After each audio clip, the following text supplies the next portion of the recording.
Hi, Hello. welcome to the call. Really keen to talk to you about everything and about your tracks. So let's start with you. Can you give us a bit of an introduction? Yeah, sure. I'm Jake. Uh, I'm a kind of multidisciplinary musician, kind of jack of all trades type thing within the music industry. Currently, musically, I'm known under as Faebop, and my music is basically electronic house music, like in a kind of broad sense. So yeah, I think. Oh, and I'm based in sort of southeast Kent, UK type of area. Hmm. Excellent. And can you talk a bit about what drew you into making music in the first place? So that goes back probably to when I was like back in sort of secondary or high school, as like some people might know it as. So probably when I was like 12, 13, like first joining like sort of, yeah, that sort of school, like having friends who would like, who basically wanted to start bands, and I was kind of just forced upon playing bass. And we were writing songs of our own sort of fairly quickly. And I think that kind of just had like a hold of me really. So we started out playing kind of like punk covers and stuff like that. And yeah, we kind of grew into kind of doing our own thing, playing like hardcore and metal. And once sort of school and that kind of environment faded out, I was kind of looking for my own sorts of stuff. So I was kind of getting into like hip hop and things like that. And then yeah, eventually sort of settled on making house music around 2008. Hmm. So it's kind of that's a very brief sort of chronological order of Journey. how thing. Yeah, And there seems to be a thread going through that of that sort of punk, sort of DIY aesthetic. Would that be common I to? would think so. Yeah, it's not intentional, but I think maybe it's to do with me being autistic and just like wanting to know how to do stuff myself and not having to rely on others. Mhm. One, because of one financial issue, so like having to obviously ask someone else to do something should incur a cost. You know, you want to pay people for their time, but also I don't have the funds to do that, so I usually, yeah, just try and do stuff myself. So whether that's mixing and mastering, kind of doing the artwork, distribution, all that kind of stuff. But yeah, I think the whole DIY approach is definitely a thing that's ingrained in me. Hmm. And you mentioned about being neurodivergent. How does that shape the way you make your music? Um, I'm not sure. I would say maybe just trying to be as authentic to the sound that I want to produce. So maybe not being I don't know, intentional on being authentic, but just like if I'm fixated. So at the moment, yeah, like the whole house music thing I've been doing for like the last 15 years, I've been trying to be as authentic as I can within that sort of sound, whether that's a good thing or a bad thing. Hmm. And how would you describe your musical identity then, if somebody had to sort of get you to do the elevator pitch? Oh.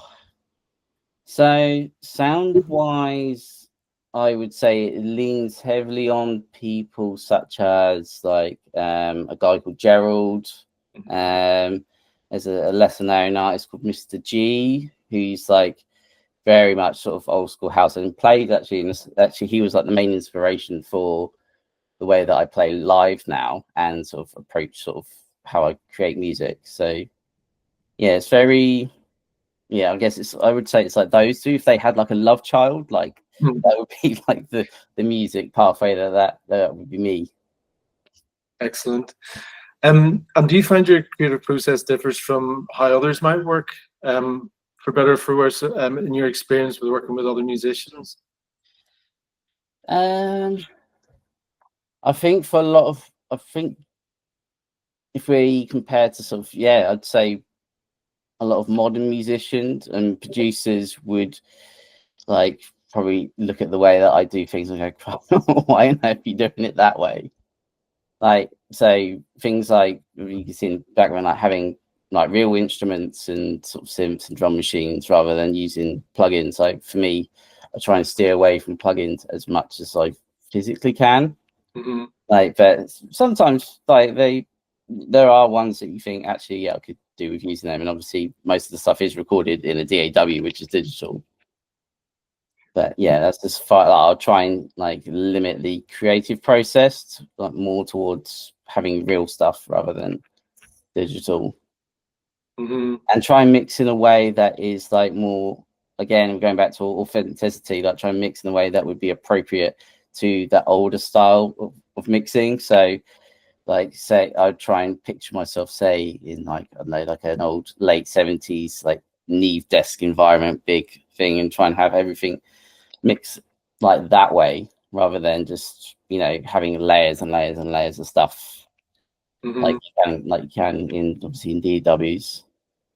Yeah, the soft synth versus hardware synth is real head and heart for me, because whenever I'm trying to convince myself I do not need to buy another synth, I there's so many reasons to use software, because of like the a million presets and just how you can recall stuff very easily, and it saves space. But I mean, there's something just magical about getting your hands on stuff, and I think you approach things in a different way. And especially if, like, I mean, I've got some synths here that you can't save the presets, and for me, I always saw that as a limitation, but I think completely the opposite now. And I think there's something really liberating about the fact that you got a blank canvas each time, and you're using your ear rather than your eyes, and Exactly, yeah. I love it.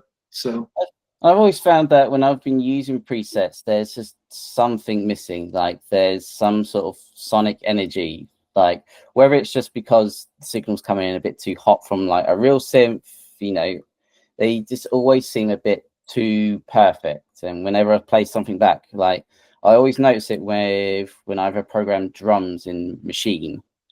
Like I'll program it and it sounds nice, but there's just this sonic like gap where it doesn't feel like it's hitting hard enough.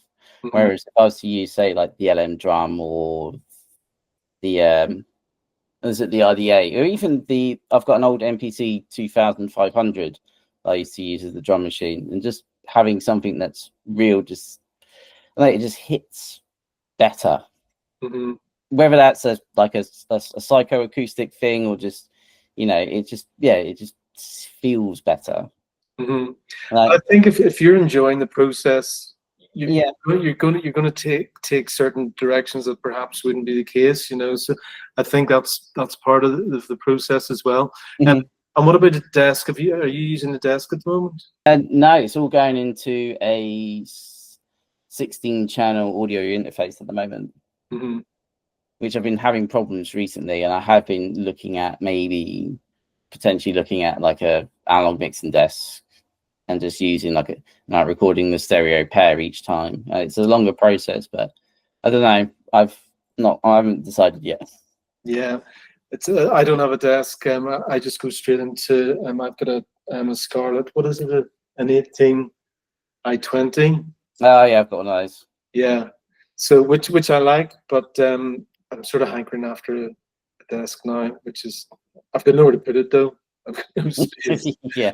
So and so tell me about so we're sort of going sort of gear direction a bit too early.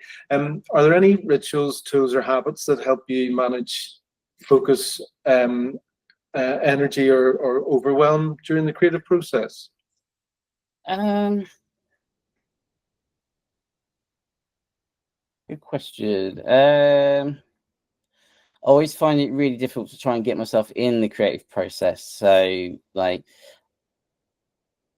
always hear like musicians thrive when they're either depressed or chaos or something like that, and it's the complete opposite for me. If there's chaos or like my mood is down, I cannot get into the creative process at all. like I've tried, and it feels like you're kind of punching brick walls to try and get past each step. And sometimes it works. Like sometimes you produce something that actually think, oh, actually that wasn't too bad. But a lot of the time it's just more, or you kind of use it as like a kind of musical exercise, just to like, okay, well, that was fun, like to try and overcome my sort of downness. But I think, yeah, the end products generally don't turn out to be something that I would use. Mm-hmm. So yeah, I have to kind of really be like in a really level-headed moment to kind of like feel like, right, okay, well, I can, think about making music. And do you do sessions where you feel like you ought to have some end product at the end of it, or do you sometimes just do it for music's sake? That's always the goal. Like, always have, like, there's always an intention that I would like to have at least the potential of something that I will finish. Mm-hmm. But then once like the sort of session finishes, I'll listen back, and I think if it's not something that I want to pursue, then I won't save it at all. I'll just close it down and use it again as just sort of as an exercise session. That's quite liberating, isn't it? I used to always think that if I didn't have something to retain from a session, I'd wasted it. But I'm the opposite now. Sometimes it's quite good to just switch everything off and forget about it, put it down to experience. Yeah, it's always good, just like, because I think everyone is always trying to create something that is a finished like thing to use, but it doesn't, like, you don't necessarily have to do that. Like, it's just good just to be able to, like, just as if like a musician would practice scales or any sort of like practice routine. You're not there to kind of get something out of it at the end of it. You're not there to produce a song. It's just there as an exercise tool. Mm-hmm. Yeah, excellent. So moving on to the track, can you tell us the name of the track you're sharing? Yes, it's called House Kitty. House Kitty. Tell me the backstory to that. So I've been wanting to get into like the kind of the 303 days, 99 days, like where people make songs based on a particular instrument. Usually it's more of a Roland thing, I think, at the moment. And obviously this was obviously created on the 3rd of, well, I think it was created, when was it? Was it the day before? I think it was the day before I created it, so it'd be ready for the 3rd of March. But yeah, basically it was a song based around my 304, two of my 303s. They're not actual Rolands, but they're the Behringer sort of clones. And yeah, I wanted something that was very sort of the direction that I want Faebop to be going in the sort of immediate future, which is very old school, sort of high energy driven house music with like kind of acid interludes. And I think House Kitty is kind of like a good introduction to that. Yeah, I love it. And you said you got two 303s or TD3s. Yeah. Did you get them both at the same time, or was it one and then you thought you needed another? No, so I've had the yellow one, which is in the video, for a number of years now. And then when I decided that I wanted to start playing live, obviously the 303 went over to, I've got like 2 sections to the studio. So if I move the camera, there's it's not there we go. So that kind of area is where I perform live, and then behind me is like the kind of studio area. And I wanted a 303 in each section because, like, again, they're like so cheap. They were like, well, I could just have 2 and just like, instead of having to move one around all the time. So yeah, I've got a silver one sort of just behind me. Nice. We're still using software for our 303s, but yeah, it's probably something we might acquire in the not too distant future. And how did do you want to? So it's very put together very, very quickly then. So you started and finished it in a day. Pretty much, yeah. It's with an MPC, I find I can put together a whole sort of idea within about 2 hours. Mm-hmm. It's generally, I sort of view, because they kind of loop round. It's almost like a looper type thing. So, and you can set like the bar length to however much you want. So I usually sort of use sort of 16 bar loops, and that's sort of with the live set as well. And then within that, I'll build the song to its highest peak. So with all the instruments all working together, all running as one. And then there's a section in the MPC called track mutes, and you can use that to kind of sort of bring stuff in and out as you want. And that way, when you record, you can potentially build an entire song start to finish.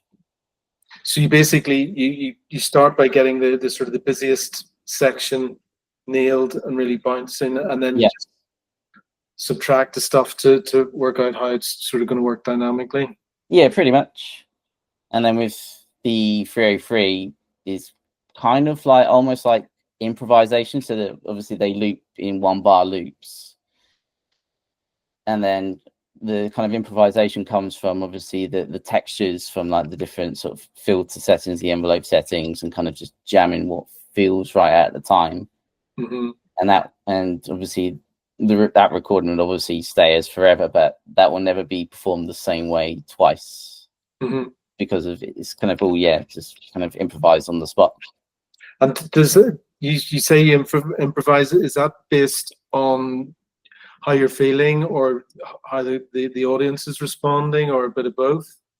I guess like obviously within context, so obviously there's no audience when I'm here, so it's just kind of like I'll be just going how the song feels at the time. Obviously in a live environment, it will be based on how the crowd react, and sort of I can essentially use one song through the entire set if people were into it. But I guess that's kind of like the reason why I kind of like creating music on the MPC, because it's never the same way twice, even though it's the same parts.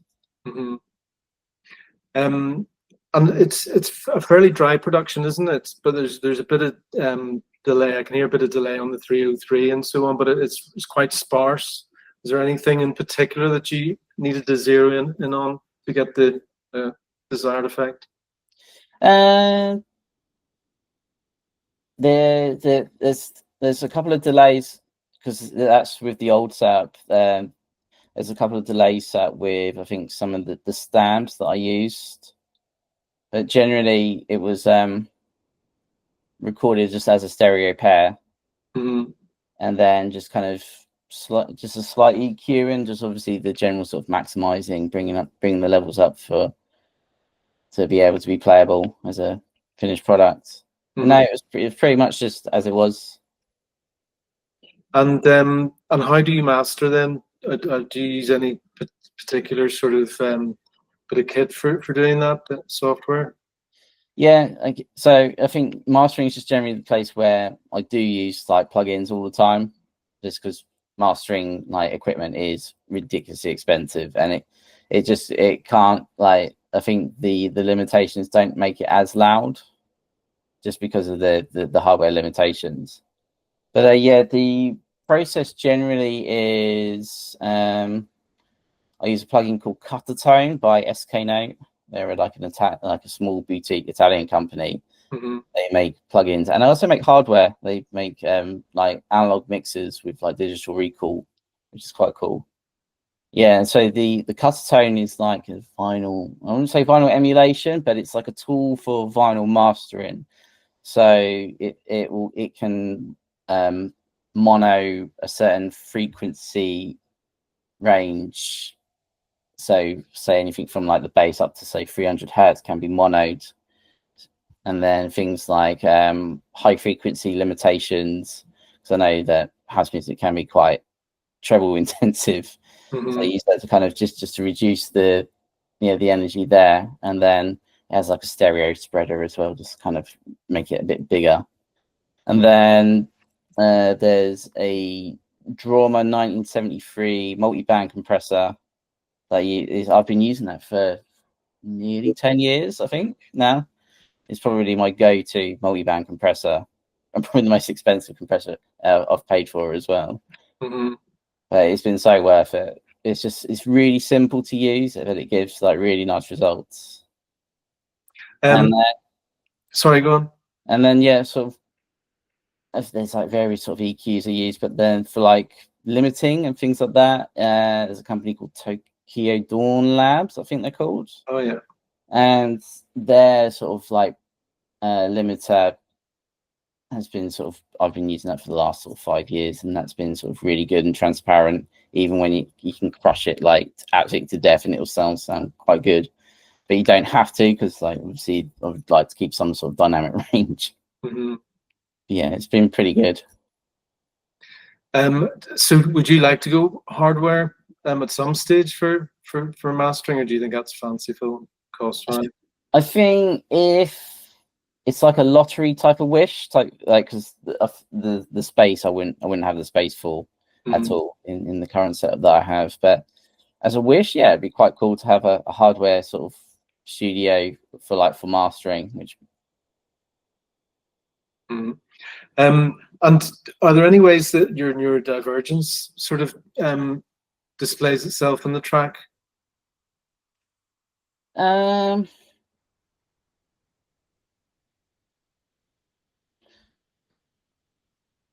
It's always such a hard question. Like, I don't know where, like, because it's kind of like looking back at yourself from like a neurotypical point of view.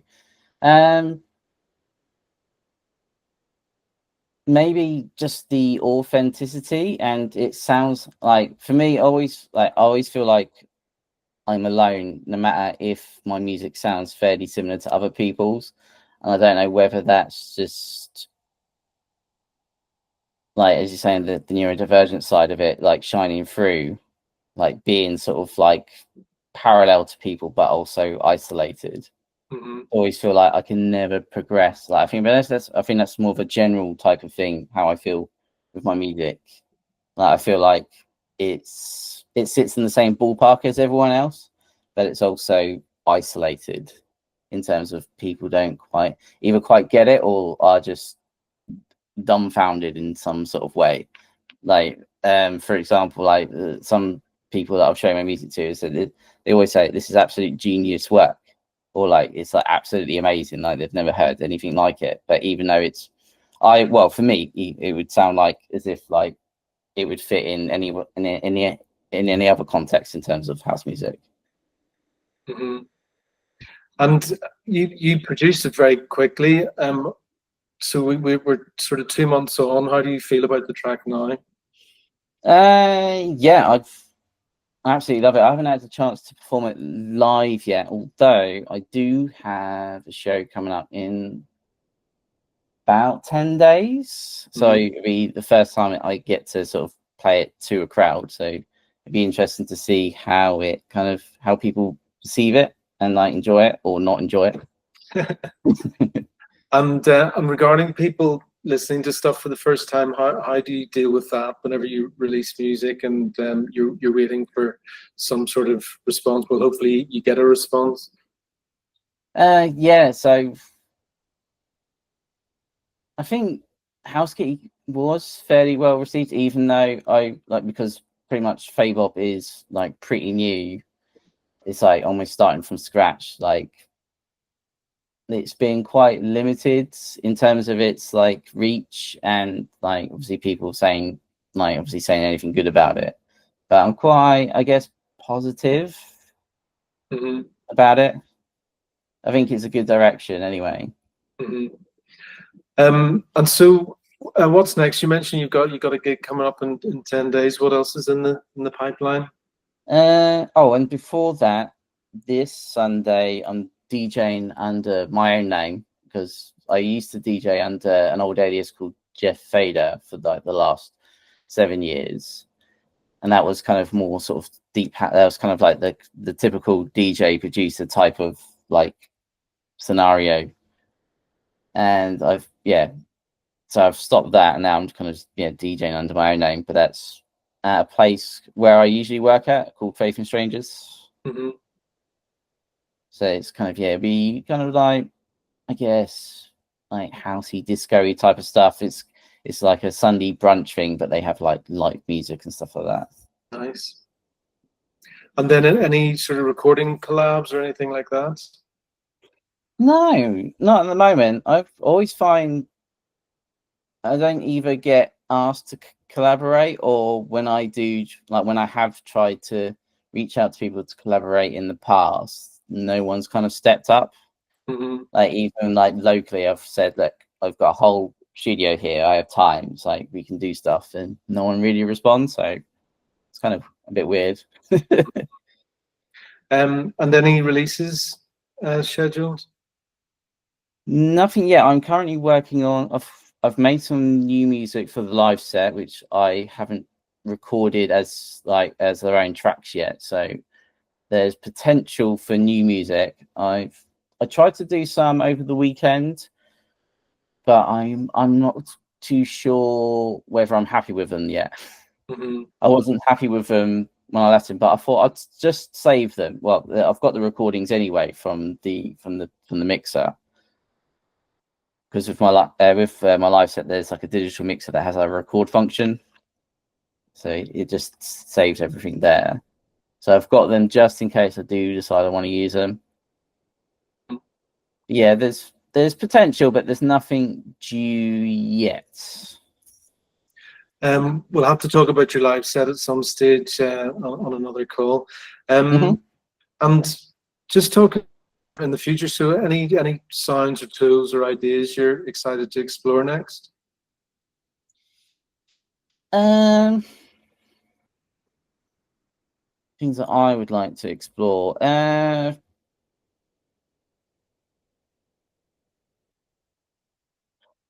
feel like I've been using field recordings, or at least like Foley sounds, a lot more, which is like as sort of like effects sort of within my tracks, like. And I think that's something I probably would like to look at more. I have just recently got myself the Emu Emulator 2 samples.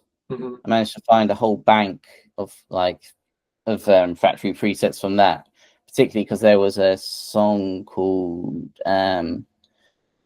Sadness by Enigma. It was like an early sort of 90s kind of down tempoed electronic track. I don't know if you remember, it had like kind of like Gregorian chants and stuff going with like a flute. I remember the album. I don't remember the track specifically. Yeah. So I remember hearing that as a kid, and that flute always stuck in my head, and I managed to find out where that was from, and it's from that Emulator 2. So I'd like to kind of maybe use that more and try and use more kind of like ravey type sounds from like old gear. Like there's I think also from I think it's from Emu as well. It's the Orb Hits, kind of like rack mounted like sample rompler type thing. Yeah. So where do you get your gear from? Are you like, is it car boot sales or secondhand shops or reverb.com or? I think a lot of my stuff is new. So if most of it's either Behringer. I think the only secondhand stuff I have is the Korg Micro Korg. I think I got that off of like Facebook Marketplace, and it was really cheap because it was a bit battered. So I had to sort of take it apart, clean it, and yeah, it seems to be working fine now. Mm-hmm. Otherwise, do you want to give us just a quick highlight of your gear while we're here? Yeah. So if I step back and that's probably about right. Yeah. So I've got the Behringer LN drum, which is also tied up with the Behringer RD8, sort of the main drum sounds of. You can put like your own drum samples in it. So I've got like a mixture of 909 stuff. There's a company called Samples from Mars that I buy from that do some really good recordings of like drum samples. So if there's loads of stuff of that in there. And then I've got the kind of synth stack area. I call it the Eye of Synthron because there's like a LED light behind it. And yeah, it's a Behringer DeepMind 6, which also has Juno 106 presets built into it as well. Oh, nice. So it sounds pretty authentic. And then obviously the Korg Micro Korg, and then a Novation Bass Station 2 for bass. Lovely. And then sort of towards the edge, I don't think it comes through. So just kind of over here, over here, so there's a Roland JD08, the Behringer TD3, and the Korg Volca FM2. All right. Does that get much use? It does actually, because there's a way of putting DX7 presets in there. So I've managed to get the factory presets from a DX7 into that. So essentially, I've got kind of like an old 80s, early 90s studio for cheap, which I kind of like.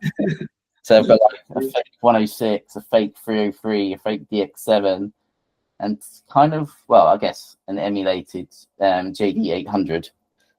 So yeah, it's very 90s, sort of late 80s orientated synth setup. Amazing, brilliant. Okay, just for a bit of fun, what's a song you'd love to remix? A song that I would love to remix. I guess one of my favorite deep house producers called the Time Writer. Mm-hmm. He wrote a track called "Life Is Just a Timeless Motion." For me, it's just like the perfect deep house song. It's kind of like early naughty type of vibe. So it's really hard to describe. But yeah, it's for me, it's like a timeless deep house track, and it's something that I definitely love to remix. Mm-hmm. And dream collaboration, dead or alive, who would that be? For me, like I think there's two. Like, well, one just like Prince would be like the dead person, but more just to like sit back and like see him work. Like, because I think he was probably neurodivergent, like reading everything, like how he used to work and whatnot. Like, I think one of his albums, they like his I think personal assistant or like bouncer or type of person said like he would he just had this moment where he said, right, I need to be in my studio, leave me alone for like 3 or 4 days, and he was left alone and he finished an entire album's worth of music. So it's like no neurotypical person would just hide away for 3 or 4 days and produce an entire album from start to finish. So yeah, and that and to actually collaborate with someone, I would say like Kerri Chandler, just because I think we kind of sit fairly similarly in terms of like our sound and whatnot, but also because he's a bit of a legend as well. Mm-hmm. And it'd be awesome to like learn how his process is. Mm-hmm. Brilliant. Well, look, thanks a million. We'll finish off by playing the track in full. So thanks a million for taking part. Cool. Thank you for calling me and allowing me to participate.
House. House.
House.